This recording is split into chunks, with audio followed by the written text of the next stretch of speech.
Hello students, कैसे हैं आप सभी। मैं रिया राठौड़ एक बार फिर से आप सभी का स्वागत करती हूँ रेलवे टेक्स्टबुक यूट्यूब चैनल पर और ये उम्मीद करती हूँ कि आप सभी बहुत अच्छे होंगे। जैसे कि आप सभी को पता है, हमारा एक बहुत छोटा सा और प्यारा सा सेशन होता है जिसमें हम लोग कम समय में बहुत सारी चीजों को सीखने का प्रयास करते हैं। आज का टॉपिक आप लोगों को पता चल गया होगा कि इंडियन कॉन्स्टिट्यूशन के जो महत्वपूर्ण आर्टिकल्स हैं उन्हें हम इस वाले सेशन में कवर करेंगे। तो शुरू करते हैं बिना आपका समय बर्बाद किए, क्योंकि आप सबको पता है पढ़ते और सीखते हम लोग बहुत कुछ और समय हमारे पास होता है बहुत कम। आज का पहला क्वेश्चन आप लोगों की स्क्रीन पर ये रहा, भारतीय संविधान में आपातकालीन प्रावधान ये किन अनुच्छेदों के तहत दिए गए हैं। अगर हम बात करते हैं इमरजेंसी के जो प्रावधान है वो आपको कौन से आर्टिकल में देखने को मिलेंगे, तो मैम आर्टिकल 352 से लेकर के आर्टिकल 360 के बीच में, यानी ऑप्शन अपना क्या बन गया, सी बिल्कुल ठीक बन गया। अगला क्वेश्चन है, भारतीय संविधान का कौन सा अनुच्छेद पंचायती राज संस्था के लिए प्रावधान करता है, या फिर अगर हम बात करते हैं पंचायती राज व्यवस्था, तो हम सबको पता है डीपीएसपी की अगर हम बात करते हैं आर्टिकल 36 से लेकर के 51 तक हम लोगों को जो है वो डीपीएसपी देखने को मिलेगा और उसी में हमें पंचायती राज व्यवस्था भी जो है वो देखने को मिलती है आर्टिकल 40 में, यानी ऑप्शन आपका बन गया सी। अगला क्वेश्चन देखते हैं, संविधान के किस अनुच्छेद में यह अंकित है कि भारत अर्थात इंडिया जो है यह राज्यों का संघ होगा। अगर हम लोग बात करते हैं भारत, तो भारत को हम कॉन्स्टिट्यूशन में किस तरीके से जो है वो रिप्रेजेंट करते हैं, तो आप क्या कहते हो कि मैम इंडिया अर्थात भारत जो है ये क्या होगा, यूनियन होगा स्टेट्स का। तो ये कौन सा आर्टिकल है, तो आर्टिकल हो जाएगा पहला, यानी ऑप्शन की अगर हम बात करते हैं डी। नेक्स्ट क्वेश्चन है कि संविधान के किस अनुच्छेद में धन विधेयक की परिभाषा दी गई है, यानी कि जब हम लोग बात करते हैं मनी बिल के बारे में, तो मनी बिल के बारे में आपका कौन सा आर्टिकल जो है आपको बताता है, तो मैम आर्टिकल 110, यानी ऑप्शन की अगर हम बात करेंगे डी।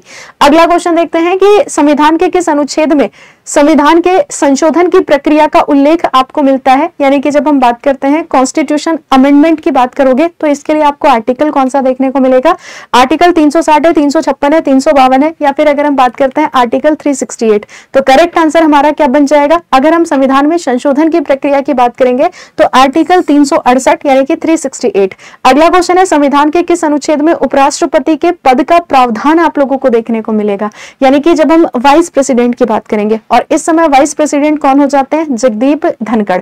तो कॉन्स्टिट्यूशन का कौन सा आर्टिकल है जो कि आपको उपराष्ट्रपति के बारे में बताता है, तो करेक्ट आंसर आपका क्या बन जाता है, आर्टिकल 63। अगला क्वेश्चन है, संविधान का अनुच्छेद 312 ये आपका किससे संबंधित होगा, तो जब हम आर्टिकल 312 की बात करेंगे तो मैम ये ऑल इंडिया सर्विस से संबंधित होगा, यानी कि अखिल भारतीय सेवाओं से, यानी ऑप्शन की अगर हम बात करते हैं सी। अगला क्वेश्चन है, भारतीय संविधान के किस अनुच्छेद के तहत राज्यों में विधान परिषद का गठन जो है वो किया जा सकता है, तो जब हम विधान परिषद की बात करेंगे या फिर लेजिस्लेटिव काउंसिल की बात करेंगे तो इसके लिए जो आपका आर्टिकल है ये आर्टिकल कौन सा होगा, तो मैम 169, ऑप्शन आपका बी। अगला क्वेश्चन देखते हैं, भारतीय संविधान का कौन सा अनुच्छेद कानून के समक्ष समानता आपको प्रदान करता है, तो कानून के समक्ष सभी लोग समान है, तो कौन सा आर्टिकल कहता है, तो मैम ये आर्टिकल हमारा हो जाता है 1414 वाला, है ना, कौन सा आर्टिकल होगा, आर्टिकल आपका 14। अगला क्वेश्चन है, भारतीय संविधान के निम्नलिखित में से किस अनुच्छेद में शिक्षा का अधिकार आप लोगों को दिया गया है, यानी कि राइट टू एजुकेशन। आर्टिकल 21 है, 21A है, आर्टिकल 20 है, या 25 का सब क्लॉज ए हो जाएगा। तो जब हम राइट टू एजुकेशन की बात करेंगे, राइट टू एजुकेशन हो सकता है, राइट टू शेल्टर हो सकता है ना, राइट टू फूड हो सकता है, तो ये जितने भी राइट्स होंगे वो सारे आर्टिकल 21 के सब क्लॉज ए में, तो आर्टिकल 21A ऑप्शन आपका बी। अगला क्वेश्चन है, भारत के संविधान का कौन सा अनुच्छेद जिला नियोजन समिति का प्रावधान करता है, यानी कि अगर हम बात करते हैं डिस्ट्रिक्ट प्लानिंग कमेटी, इसके लिए एक आर्टिकल हमारे कॉन्स्टिट्यूशन में है, ये आर्टिकल कौन सा है, तो मैम ये आर्टिकल हो जाता है 243Z डी, ऑप्शन की अगर हम बात करेंगे ए। नेक्स्ट क्वेश्चन है कि वित्त आयोग का गठन किस अनुच्छेद के अंतर्गत आता है, यानी कि जो हमारा फाइनेंस कमीशन है, तो हम सबको पता है जब हम फाइनेंस कमीशन की बात करेंगे तो आर्टिकल कौन सा होगा, तो आर्टिकल 280, यानी ऑप्शन की अगर हम बात करते हैं बी, ठीक है। और जब हम चुनाव आयोग की बात करते हैं तो उससे रिलेटेड हमारा आर्टिकल कौन सा होगा, तो आर्टिकल 324 हमारा चुनाव आयोग की बात करता है। अगला क्वेश्चन है, भारतीय संविधान का कौन सा अनुच्छेद भारत के महान्यायवादी की नियुक्ति से संबंधित है, यानी कि जब हम बात करते हैं अटॉर्नी जनरल ऑफ इंडिया, ठीक है, तो भारत के महान्यायवादी से संबंधित हमारा आर्टिकल कौन सा हो जाएगा, तो आर्टिकल हो जाता है 76, ऑप्शन ए। अगला क्वेश्चन है, भारतीय संविधान का कौन सा अनुच्छेद केंद्र शासित प्रदेशों के प्रशासन से संबंधित है, तो केंद्र शासित प्रदेशों के प्रशासन से संबंधित आर्टिकल आपका कौन सा होगा? 260, 245, आर्टिकल 255 या फिर आर्टिकल आप लोगों का 239। तो करेक्ट आंसर क्या बन जाएगा? आर्टिकल 239। नेक्स्ट क्वेश्चन है, भारतीय संविधान के किस अनुच्छेद के अंतर्गत भारत के राष्ट्रपति द्वारा लोक सेवा आयोग के सदस्यों को जो है वो हटाया जा सकता है? यानी कि अगर हम बात करेंगे तो बिल्कुल पब्लिक सर्विस कमीशन के जो मेंबर्स होते हैं, या फिर अगर हम बात करते हैं तो पब्लिक सर्विस कमीशन के मेंबर को रिमूव करने का जो आर्टिकल है, ये आर्टिकल हमारा कौन सा होगा? तो आंसर हमारा क्या बनेगा? 317। अच्छा, इनको हटाने का काम कौन करेगा? तो प्रेसिडेंट करेगा, यानी कि राष्ट्रपति करेगा। अगला क्वेश्चन है, भारतीय संविधान का कौन सा आर्टिकल भारत के सर्वोच्च न्यायालय को अपने स्वयं के निर्णयों की समीक्षा करने का अधिकार देता है? मतलब आपने जो डिसीजन लिए हैं, एक बार आप उस पर जो है वो वापस से समीक्षा कर सकते हो। तो इससे संबंधित आर्टिकल कौन सा होगा? तो आर्टिकल 137। नेक्स्ट क्वेश्चन है, भारतीय संविधान का कौन सा अनुच्छेद सर्वोच्च न्यायालय के सलाहकार अधिकार क्षेत्र से संबंधित है? तो यहाँ पे अगर हम लोग बात करते हैं सुप्रीम कोर्ट, तो सुप्रीम कोर्ट के सलाहकार अधिकार क्षेत्र से संबंधित आर्टिकल कौन सा है? तो ये हो जाएगा 143। नेक्स्ट क्वेश्चन है, भारतीय संविधान का कौन सा अनुच्छेद केंद्र की कार्यपालिका शक्ति की सीमा से संबंधित है? तो केंद्र की कार्यपालिका शक्ति सीमा से संबंधित आर्टिकल हमारा कौन सा होगा? तो 73।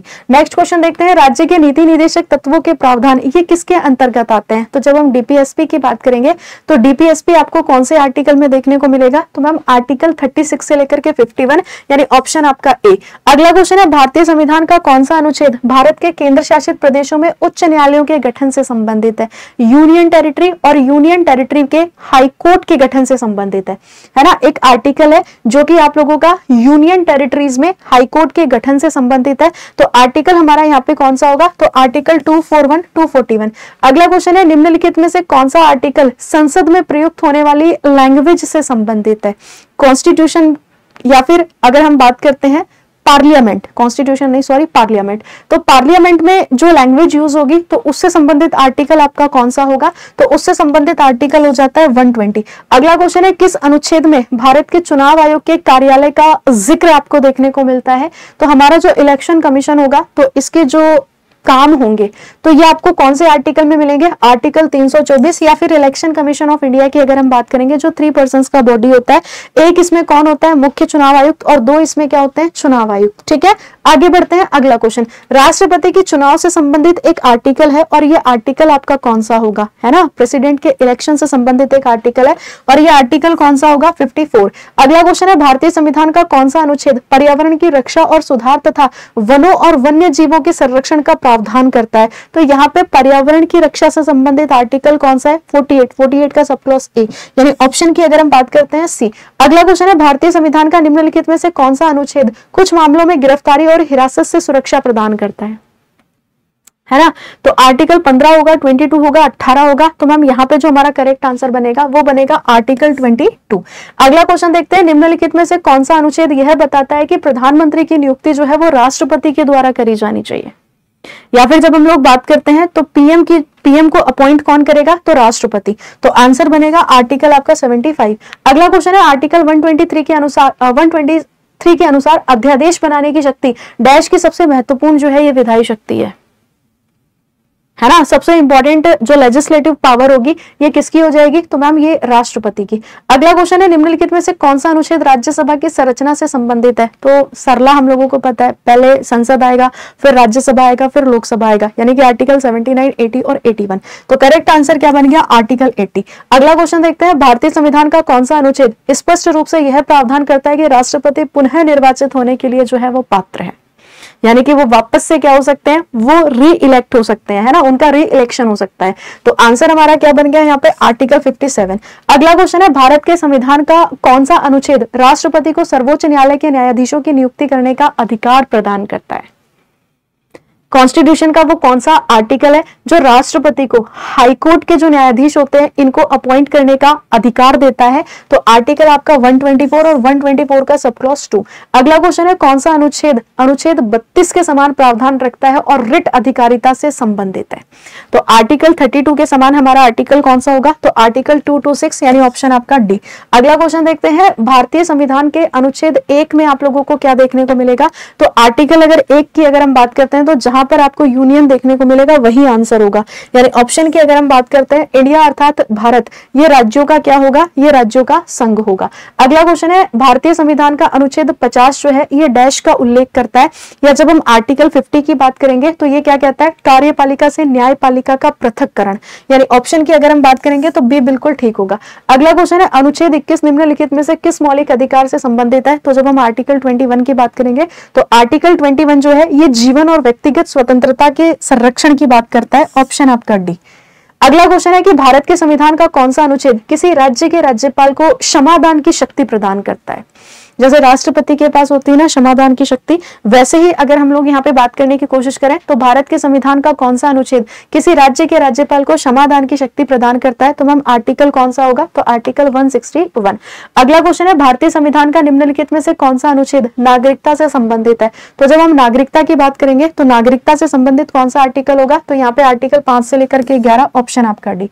अगला क्वेश्चन है, निम्नलिखित में से कौन सा अनुच्छेद मानव तस्करी और जबरन श्रम पर प्रतिबंध लगाता है? क्या ये आर्टिकल 22 है, 25 है, 28 है, या फिर अगर हम बात करते हैं 23? जरा ध्यान दीजिएगा, अगर हम लोग यहाँ पे बात करेंगे तो मानव तस्करी और जबरन श्रम पर प्रतिबंध लगाने वाला आर्टिकल कौन सा होगा?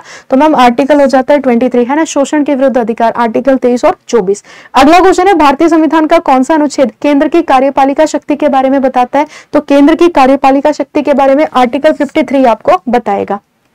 अगला क्वेश्चन है, भारतीय संविधान का डैश भाग लोकसभा अध्यक्ष पद का उल्लेख जो है वो करता है?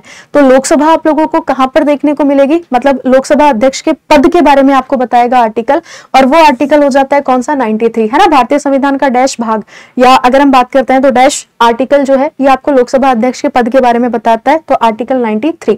अगला क्वेश्चन देखते हैं कि भारतीय संविधान का जो अनुच्छेद 12 है ये आपको किसके बारे में बताएगा? तो जब हम अनुच्छेद 12 की बात करते हैं तो ये डेफिनेशन ऑफ स्टेट बताता है, यानी कि राज्य की परिभाषा बताएगा।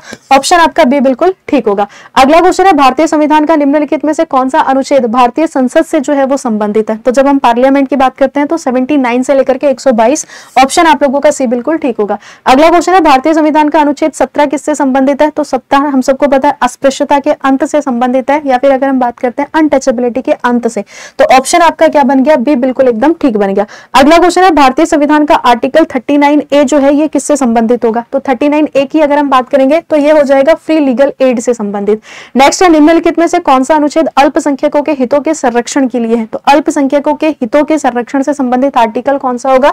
तो मैम आर्टिकल हो जाएगा 29। ये आप लोगों के इंपॉर्टेंट आर्टिकल थे। अब आप लोग मेरे को होमवर्क में ये बताना कि इस समय हमारे जो मुख्य चुनाव आयुक्त है वो कौन है और 2 चुनाव आयुक्त कौन है। बाकी मुलाकात करेंगे एक नए टॉपिक के साथ, तब तक के लिए पढ़ते रहिए, मुस्कुराते रहिए और ऐसे ही सीखते रहिए मेरे साथ और पूरी टीम के साथ। Thank you so much, bye bye, best of luck.